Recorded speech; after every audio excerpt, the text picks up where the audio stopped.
মুসলমান হয়ে মহাপাপ সেটা আমি উপলব্ধি করতে পেরেছি আমরা দেখতে পেরেছি এই সমাজের মধ্যে যে নাগরিকত্ব সংশোধনী আইন এসেছে তাদের নাগরিকত্ব দেওয়ার কোনো বিষয় নেই। 8 থেকে 9টি কন্ডিশন পেপার চাওয়া হয়েছে, যেটা এক কাপড়ে পালিয়ে আসা উদ্বাস্তুদের অর্থাৎ আমাদের নাগরিকত্ব নিয়ে আজ যে প্রশ্ন উঠছে তার জন্য সম্পূর্ণভাবে দায়ী মোদী সরকার, সম্পূর্ণভাবে দায়ী বিজেপি উপলব্ধি করতে পেরেছি।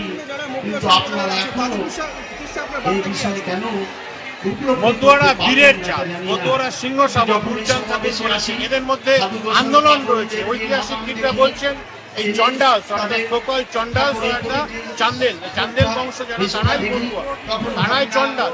সেই জায়গায় দাঁড়িয়ে বারবার আন্দোলন করা আমাদের রক্তে রয়েছে এবং পশ্চিমবঙ্গের পটভূমি, রাজনৈতিক পটভূমি পরিবর্তনের ক্ষেত্রে সে বাম হোক বা মমতা ব্যানার্জিকে ক্ষমতায় আনা হোক, সমস্ত আন্দোলনটাই এবং বর্তমান সময় বিজেপির হয়ে যে আন্দোলন, সেই আন্দোলনের একটা বড় অংশ মতুয়ারা তাই তারা নিশ্চিতভাবে এই অরাজনৈতিক যে কন্ডিশন তৈরি হয়েছে, যে ডামাডোলের রাজনীতির বাজার তৈরি হয়েছে, সেখানে মতুয়ারা এই ঢাকাও